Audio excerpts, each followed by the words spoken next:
Hello everyone, how are you all doing? I hope all of you are doing great. So in this video we will see one short revision of unit 3. So अभी ये third part है, इसका last part है इस video का. इसमें 3 parts मैंने बनाए हैं, जिसमें फर्स्ट पार्ट में यूनिट 1 के तीनों चैप्टर्स हमने रिवाइज किए, सेकंड में यूनिट 2 के, और अब इस वीडियो में यूनिट 3 के हम तीनों चैप्टर्स रिवाइज करने वाले हैं. So I hope all of you have watched all the previous videos. क्योंकि मुझे रिस्पॉन्स उतना अच्छा नहीं मिल रहा है, फिर भी मैं उन बच्चों के लिए वीडियोस बना रही हूँ जिन्होंने अभी दोनों पार्ट्स देखे हैं और अच्छे से रिस्पॉन्स किया है. So let us just see the content sheet. अगर प्रीवियस वीडियोस नहीं देखे हैं so please go through the links given in the description box. So unit 1 we are already done, chapter 1, 2 and 3, और बहुत सारे क्वेश्चंस भी प्रैक्टिस किए हैं साथ में, है ना. ऐसा नहीं है कि क्वेश्चन पेपर ही प्रैक्टिस करोगे तो ही क्वेश्चंस आएंगे और या फिर एग्जाम्स वाले क्वेश्चन की प्रैक्टिस होगी. चैप्टर्स के साथ कर रहे हैं, मतलब चैप्टर वाइज बहुत सारे क्वेश्चन प्रैक्टिस हो रहे हैं, तो आपको हेल्प करेगा. ठीक. देन यूनिट 2 हमने देखा था, इसमें चैप्टर 4, 5, 6 ये हम देख चुके हैं. नाउ नेक्स्ट या लास्ट हम बोल सकते हैं यूनिट 3 है, ड्रीम्स एंड डिस्कवरीज. इसमें chapter number 7 my brother's great invention, chapter 8 paper boats, and chapter 9 north south east and west, ये पोएम है. बाकी दोनों चैप्टर से इनका हम रिवीजन कर लेते हैं with question practice. Okay, so question chapter 7 से स्टार्ट करते हैं, माय ब्रदर्स ग्रेट इन्वेंशन. इसमें सबसे पहले समरी देखेंगे चैप्टर की. सो इसमें हमने देखा था the story is about boy name Anand. Anand नाम का एक लड़का है, उसके बारे में कहानी है. Who love making machines and inventions. उसे इन्वेंशंस करना बहुत पसंद है, मशीन बनाना बहुत पसंद है. वो अपना बहुत सारा time spend most of the free times building different gadgets. वो गैजेट्स बनाने में अपना टाइम दिन भर बिताता है, but almost all of them fail. लेकिन सारी जो उसकी इन्वेंशन है वो फेल हो जाती है. Once he made a burglar alarm that was supposed to catch thieves, but instead it poured a bucket of water on his own father, making the family laugh at his failed attempt. फिर बाद में उसके पापा गुस्सा भी हो जाते हैं. ऐसे ही एक इन्वेंशन में वो एक बर्गलर अलार्म बनाता है, जिसमें कि ये डिसाइड करता है कि वो थीव्स को, चोर को पकड़ेगा, लेकिन क्या होता है उसके पापा के ऊपर ही पानी गिर जाता है. Despite failures Anand never gave up and was always busy with new ideas. इतने फेलियर के बाद भी वो हार नहीं मानता और नए नए आइडियाज में लगा रहता है. Now next is one day after watching a film about time machine he decided to create one himself. एक बार वो दोनों भाई बहन टाइम मशीन की पिक्चर देख रहे होते हैं, टाइम मशीन से रिलेटेड, तो वो डिसाइड करता है वो भी एक टाइम मशीन बनाएगा. His sister Anita often scolded him for wasting time and warned him to focus on studies, but Anand was determined. He worked day and night putting wire switches light together in small room. एक छोटे से room में बैठकर और वो experiments करता रहता था. अनीता जो उसकी बहन है वो उसको डांटती भी थी कि पढ़ाई पर ध्यान दो, लेकिन इनडायरेक्टली उसकी मदद भी करती थी.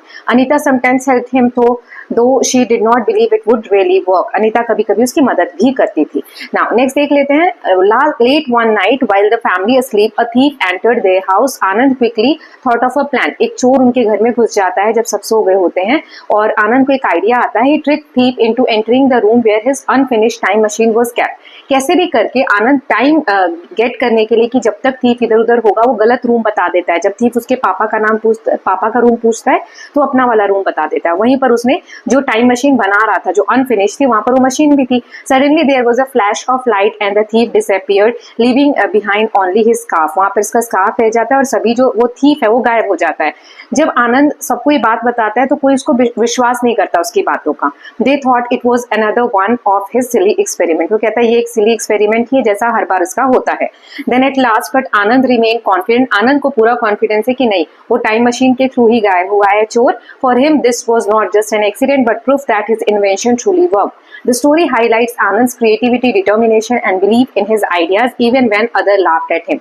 जब दूसरे लोग हमारे ऊपर हंस रहे हैं फिर भी एक विश्वास अपने ऊपर होना कि नहीं, जो काम मैं कर रहा हूँ वो मैं अच्छे से कर सकता हूँ. ऐसा ही आनंद के बिहेवियर से हमें इस कहानी में पता चलता है. तो ये हमने समरी देख ली. अब हम क्वेश्चन आंसर्स देखते हैं. तो सबसे पहले पैसेज देख लेते हैं. My brother was always trying out strange experiments. One day he showed me a box with wires and a handle. He said it could help us talk to each other from different rooms. So इस तरीके के experiments की 2 boxes हम एक room से दूसरे room में बातचीत कर सकते हैं. ऐसे एक्सपेरिमेंट्स का भाई करता रहता था. अभी 5 क्वेश्चंस हैं, 5 के आंसर हम बाद में देखेंगे. पहले क्वेश्चन ही सारे देख लेते हैं. यहाँ पर एक और पैसेज दिया गया है. We tested the invention, I stayed in the bedroom, my brother went to kitchen, when I spoke into the box he answered me clearly, it felt like magic. Magic की तरह वो बॉक्स वाला जो experiment था वो work कर रहा था. यहाँ पर भी 5 क्वेश्चन है. देन यहाँ पर ग्रामर वाला सेक्शन है, इसको आपको फिल करना है. यहाँ पर रीजंस बताने हैं. देन नेक्स्ट क्वेश्चन है, यहाँ आपको आंसर लिखने हैं 30 वर्ड में इन 5 क्वेश्चन के. नाउ नेक्स्ट क्वेश्चन इज यहाँ पे ट्रू फॉल्स बताना है इन सभी स्टेटमेंट्स के. देन यहाँ दिया हुआ है कि एक राइटिंग प्रॉम्प्ट है कि हमें पैराग्राफ लिखना है that why creativity and experiments are important in life. Now answers देख लेते हैं एक एक करके। तो पैसेज हमें रीड करना था और इनके आंसर्स लिखने थे। पैसेज ऑलरेडी मैं रीड कर चुकी हूँ, अब इन क्वेश्चंस के आंसर्स देख लेते हैं। सो यहाँ पहला क्वेश्चन है, what was brother fond of doing, उसका भाई क्या हमेशा करते रहता था। So he was fond of doing strange experiments. What did he shows to the narrator one day, एक दिन वो क्या दिखाता है, he showed a box with wires and a handle. Then what was special about the box, उस box से क्या special था उस बॉक्स में। The box could help them talk from different rooms, वो टेलीफोन की तरह वर्क करता था। How did the narrator react, narrator को कैसा लगा, narrator was surprised and curious. Then what does this passage tells us about brother, भाई के बारे में क्या पता चलता है, that he was creative and intelligent. Now हम सेकंड क्वेश्चन क्या देख लेते हैं। सो ये वी टेस्टेड द इन्वेंशन, ये मैं पढ़ चुकी हूँ, इसके 5 क्वेश्चन से आंसर्स देख लेते हैं। So where did the narrator stay during the test, जब टेस्ट हो रहा था तो नरेटर कहाँ था। So narrator stayed in bedroom. Where did the brother go, भाई जो किचन में चला जाता है, to the kitchen. What happened when narrator spoke in the box, जब वो बॉक्स में बोलती है तो क्या होता है, brother answered clearly through the box. Then how did narrator feel, narrator को अमेज्ड और हैप्पी फील हो रहा था। What is the invention compared to?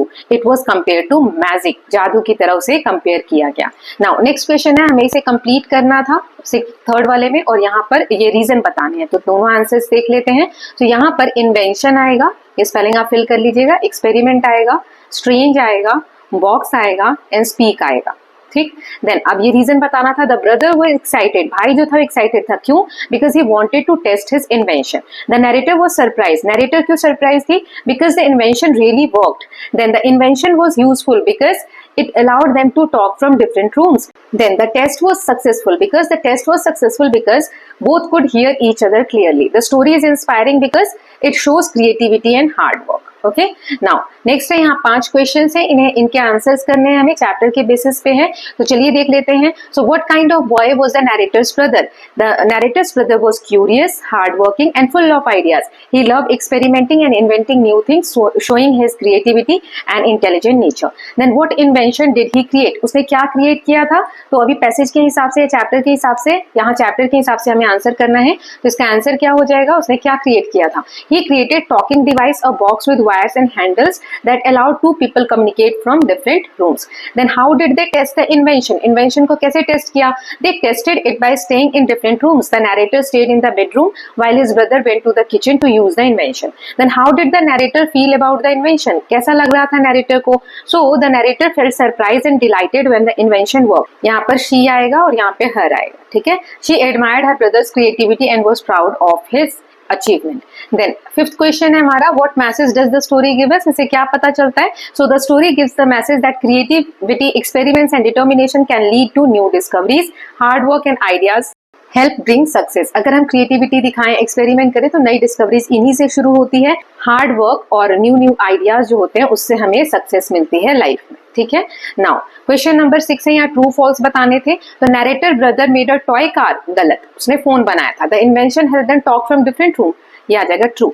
The narrator was proud of his brother, true. Then the box did not work during the test, false, work किया था। The invention showed creativity and hard work, true. तो यहाँ पे answers लिखे हुए हैं, आप लिख सकते हैं देखकर, ठीक है। नाउ लास्ट क्वेश्चन इज, यहाँ पर एक राइटिंग पैराग्राफ दिया हुआ है, why creativity and experiments are important in life. तो यहाँ पर आप देख सकते हैं, पैसेज राइटिंग आ सकता है आपको एग्जाम में। Creativity and experimenting are important because they help us think in new ways and solve problems. They lead to discoveries, invention and progress in society. Experiments allow us to test ideas, learn from mistake and improve. Without creativity and innovation, life would remain the same, but with them we can make life easier, more comfortable and more interesting. Creativity और experiment बहुत important है हमारी life में, क्योंकि इससे हमें नए तरीके मिलते हैं जिससे कि हम प्रॉब्लम को सॉल्व कर सके। इससे डिस्कवरीज होती हैं, इन्वेंशन होते हैं और सोसाइटी में प्रोग्रेस होती है। इससे नए आइडियाज को टेस्ट करने में, मिस्टेक से सीखने में और इम्प्रूव करने में मदद मिलती है। जो क्रिएटिविटी और इनोवेशन है, अगर ये ना हो लाइफ में तो लाइफ जो है सेम रहेगी, जो प्रॉब्लम्स है वो वैसे की वैसी रहेगी। तो ये हमारी लाइफ को ईजियर बनाते हैं, कंफर्टेबल बनाते हैं।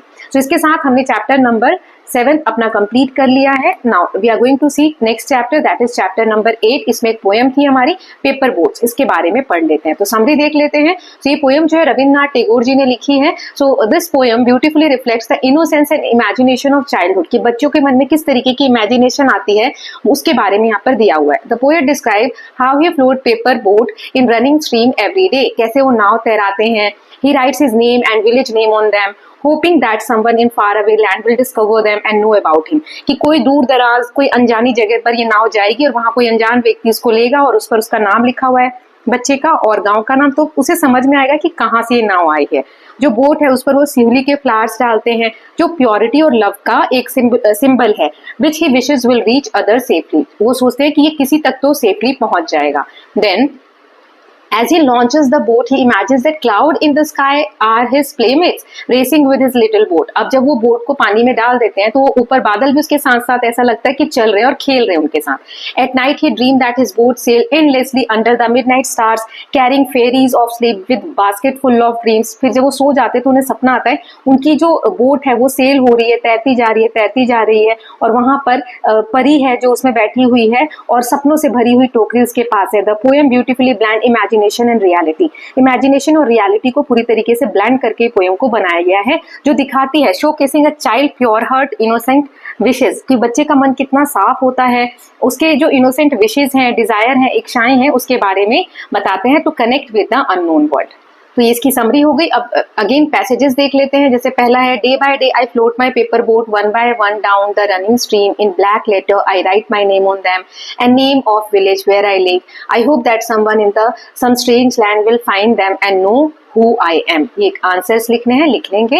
The next question is, I load my little boats with sivli flowers from our garden and hope that the blooms of dawn will carry it safely to land in the night। I launch my paper boats and look up into the sky and see the little cloud setting with white bulging sail। ये सब मैं आपको समझा चुकी हूँ, इसके भी 5 question हैं तो देख लेंगे। फिर यहाँ पर जो क्वेश्चन नंबर 3 है इसमें पैसेज राइटिंग दिया हुआ है the Joy of childhood imagination के ऊपर। लेटर राइटिंग दिया है कि अपने कजिन को आप समझा रहे हैं how you enjoyed a rainy day by making paper boat। फिर एक नोटिस राइटिंग है, एज ए कल्चरल सोसाइटी आपको नोटिस लिखना है about a poetry recitation competition on the theme childhood dream, बचपन के ऊपर एक कविता बोलनी है, उसके लिए कॉम्पिटिशन है, उसके बारे में नोटिस आपको लिखना है। देन यहाँ पर आपको इसमें प्रीपोजिशंस फिल करने हैं सही से और रीजन देके इन सेंटेंसेस को कंप्लीट करना है। नाउ यहाँ वर्ड्स के अपोजिट्स बताने हैं, यहाँ पे पंक्चुएशन लगा के सेंटेंसेस को करेक्ट करना है, फिर सफिक्स ऐड करके इन वर्ड्स को नया बनाना है। Then let us just start with the section A comprehension. ये ऑलरेडी मैं पढ़ चुकी हूँ, पांचों के आंसर्स देख लेते हैं। सो पहला था हमारा What does poet float every day? वो क्या फ्लोट करते हैं हर दिन? So paper boats. What does he write on boat? He writes his name and name of his village. What does the poet hope will happen in strange land? उन्हें क्या लगता है जब अनजानी जगह पर वो नाव जो है जाएगी तो क्या होगा? He hopes that someone in strange land will find them and know him. Then unknown का एक मिलता जुलता वर्ड ढूंढना है तो strange. Now next is find the opposite of ordinary. Ordinary मतलब आम, तो उसका अपोजिट क्या हो जाएगा? खास यानी special.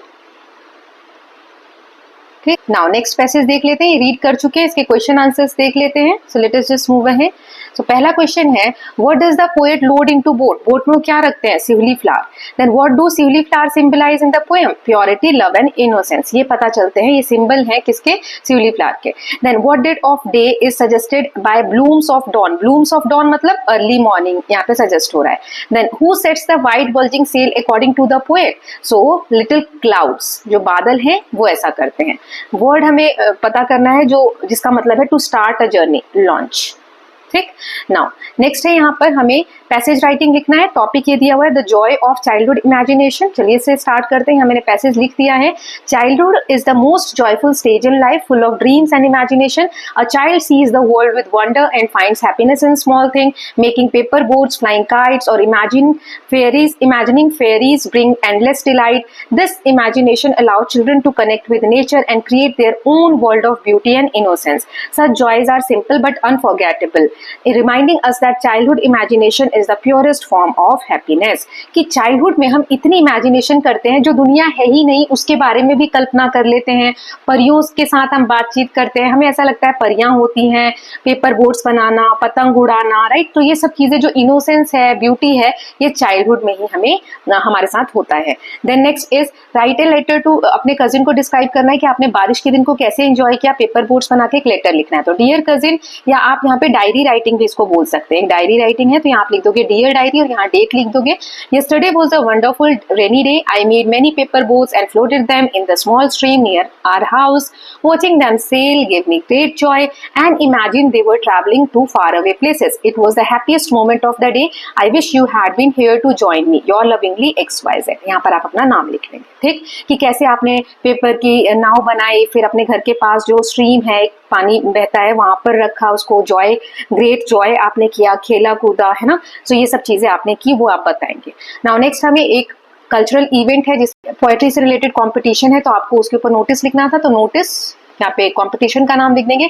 Our school is organizing a poetry recitation competition on the theme childhood dreams on 20th October at 10 a.m. in the school hall. Students from all classes are invited to participate. Names should give to the undersigned by 15 October. यहाँ पर cultural secretary और आप अपना नाम लिख देंगे, ठीक है। XYZ में यहाँ लिख देती हूँ।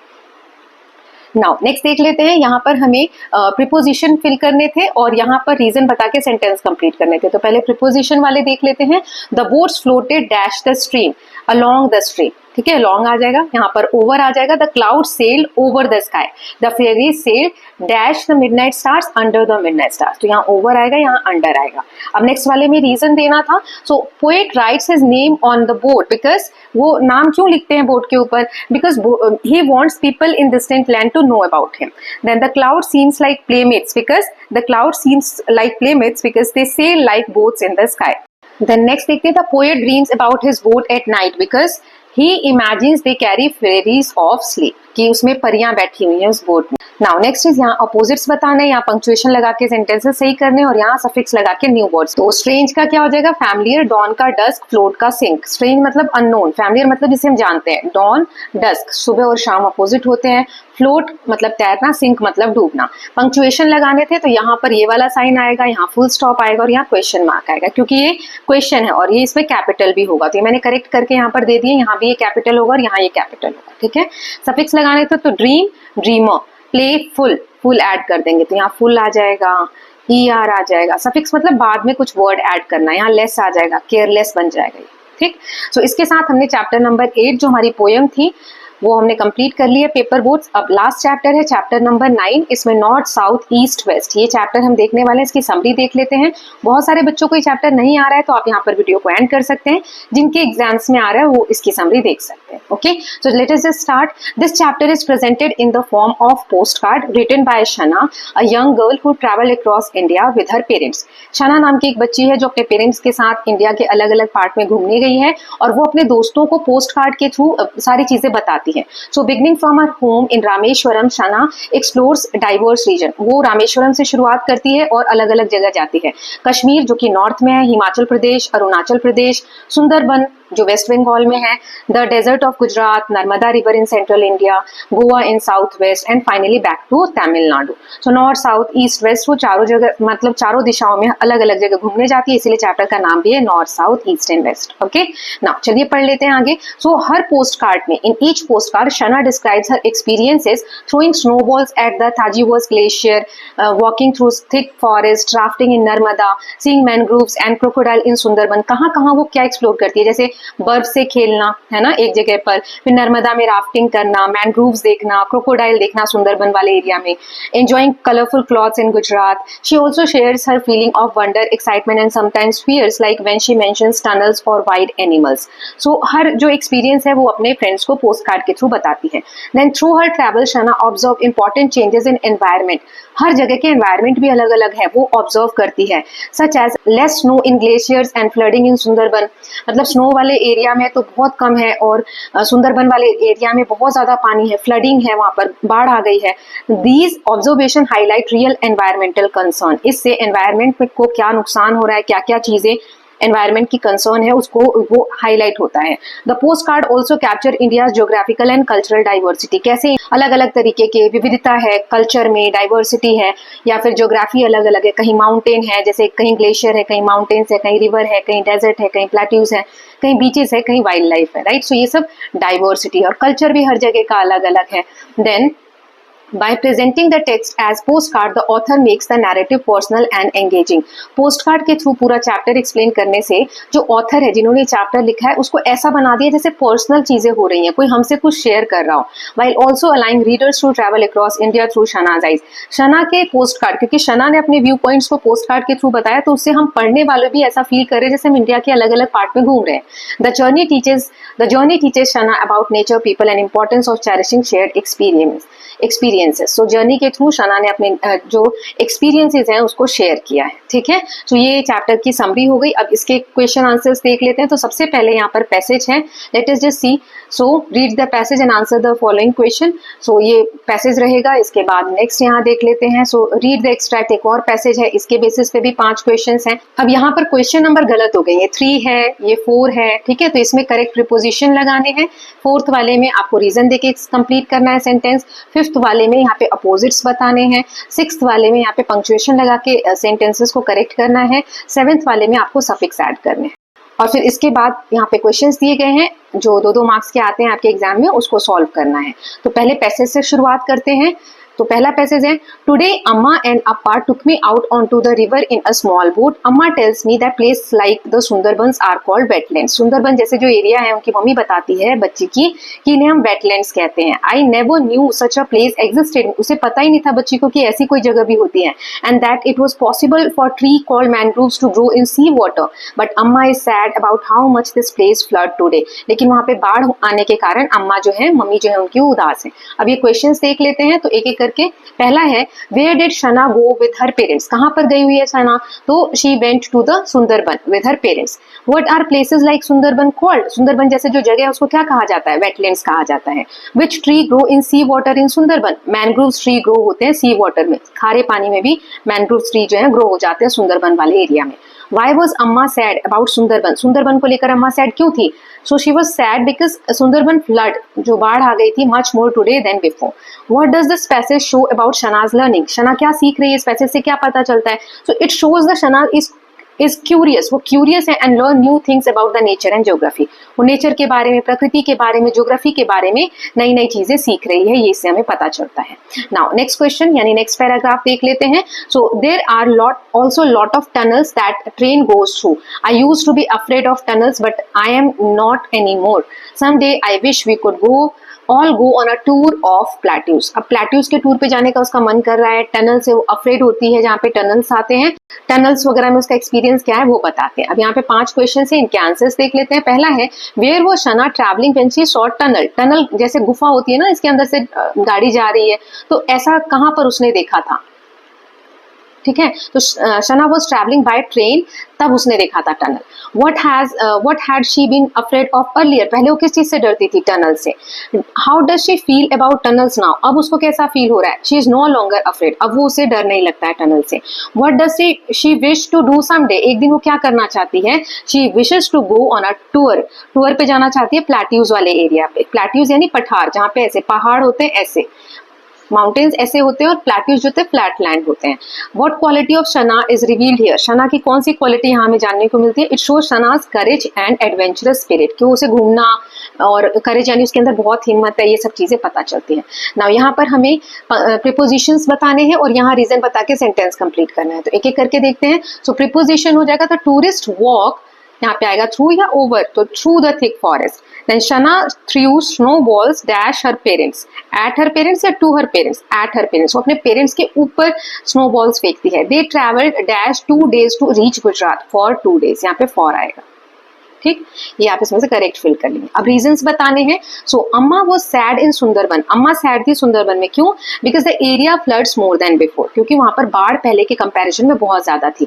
अप्पा refuses to go rafting again. पापा ने राफ्टिंग पे जाने से मना कर दिया. क्यों? Appa refuses to go rafting because he was very scared. उन्हें डर लगता था. Shana like the clothes in Gujarat. Gujarat में जो कपड़े पहनने का तरीके होते हैं वो उसे बहुत अच्छे लगे. क्यों? Because they were colourful. वहां पे बहुत सारे कलरफुल ड्रेसेस देखने को मिली.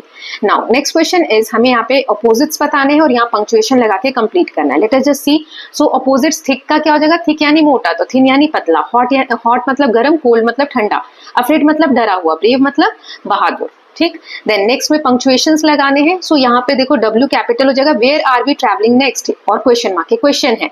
Look at the colourful clothes. Exclamation है तो यहाँ पे ये वाला साइन आएगा। How exciting this journey is, तो यहाँ पर भी ये वाला साइन आएगा। ठीक, नाउ 10th क्वेश्चन है, यहाँ सुटेबल हमें सफिक्स ऐड करना है और न्यू वर्ड्स बनाने हैं। तो जैसे travel, LER traveller, exploration, exploration, happiness, happiness. ठीक, अब ये इंपॉर्टेंट क्वेश्चंस हैं, 5 आपके चैप्टर से लिए गए हैं, तो 6 क्वेश्चन है, इनकी प्रैक्टिस कर लेते हैं। तो पहला क्वेश्चन है, why did Shana enjoy Tajiwas glacier, जो बर्फ वाली जगह थी वो उसको क्यों एंजॉय कर रही थी। Shana enjoy the Tajiwas glacier because it was covered in shining snow, क्योंकि बर्फ में ढका हुआ था। She threw snowball at her parents and also had fun riding a pony. Then how did she describe her experience in Arunachal Pradesh, Arunachal Pradesh में उसको क्या experience हुआ था। She describe Arunachal Pradesh as a place of tall mountain, वहाँ टॉल माउंटेन्स है, green forest है, rushing rivers मतलब बहती हुई नदियां हैं। She admire its natural beauty with great excitement. Then question number 3 है, what made rafting in Narmada exciting and scary, Narmada में जब वो राफ्टिंग कर रहे थे तो वो एक्साइटिंग और स्केरी क्यों था। राफ्टिंग वाज एक्साइटेड, एक्साइटिंग इसलिए था because rushing water made the ride thrilling, जो पानी बह रहा था उससे जो राइड थी वो बहुत थ्रिलिंग, बहुत रोमांचक लग रही थी। It was scary at the time since the strong wave shook the raft, जब ऊंची ऊंची वेव्स आती है तो उसकी वजह से जिसमें हम बैठे होते हैं राफ्ट में, नाव जैसा जो होता है, तो वो हिलने लग जाती है, इससे डर भी लगता है, तो इसीलिए स्कैरी भी है। How did Shana feel about desert in Gujarat, Gujarat के बारे में क्या लगा। तो she was fascinated by desert of Gujarat, she specially like the colourful clothes and culture of people there. Then 5th question है, what change did she notice about tunnel, tunnel के प्रति उसका क्या चेंज नोटिस किया उसने। She notice that tunnels in mountains were longer, कि mountain में जो टनल वाला एरिया है बहुत लंबे होते हैं और डार्कर होते हैं, वहां अंधेरा होता है, then the one she had seen earlier. Now how does the text highlight the geographical diversity of India, India की जो ज्योग्राफिकल एरियाज हैं उसमें क्या क्या डाइवर्सिटी, उसके बारे में इस टेक्स्ट से हमें क्या पता चलता है। The text highlights India's diversity by showing snowy glaciers, mountains, rivers, wetlands, deserts and plateaus, describing the different landscapes across the country, कि हमारी कंट्री में अलग अलग जगह पर अलग अलग तरीके के लैंडस्केप्स हैं, जिसकी वजह से कल्चर और ज्योग्राफिकल बहुत सारी डाइवर्सिटीज हैं इंडिया में। Okay, so with this we are done with all the 3 units of your textbook. तो आपका हाफ ईयरली एग्जामिनेशन का सिलेबस मैंने कंप्लीट करा दिया है वन शॉट रिविजन में। तो यहाँ आप देख सकते हैं यूनिट 1 हमने कंप्लीट कर लिया है, तीनों चैप्टर्स देख लिए हैं। यूनिट 2 कंप्लीट कर लिया है, इसके भी तीनों चैप्टर्स देख लिए, और यूनिट 3 के भी तीनों चैप्टर्स जस्ट अभी हमने कंप्लीट करे, the my brother's great invention, paper boats and north, south, east and west. So I hope these revision videos is going to help you in your examination. कैसा लगा आप लोगों को please let me know, okay. और अच्छा लग रहा है तो प्लीज इसको शेयर भी करिए बाकी फ्रेंड्स के साथ, क्योंकि मैं इतनी मेहनत से बना रही हूँ तो मुझे भी होता है कि बहुत सारे बच्चे देखें और अच्छे अच्छे कॉमेंट्स करें, है ना। अब कल किस चीज का एग्जाम है बता दीजिए, आई थिंक सोशल का है, तो सोशल का रिविजन वीडियो ऑलरेडी मैं बना चुकी हूँ, और भी कोई चैप्टर्स चाहिए तो वो बता दीजिए। एक बच्ची है जिसने 12th चैप्टर का सेकंड पार्ट बोला है, I will upload that, okay, so don't worry. और सैंपल पेपर्स और मैं बना दूंगी। कोई बच्चा अगर मुझे एक जो फॉर्मेट होता है किस वे में सोशल का आपका पेपर आने वाला है वो मुझे कमेंट सेक्शन में शेयर कर दीजिए।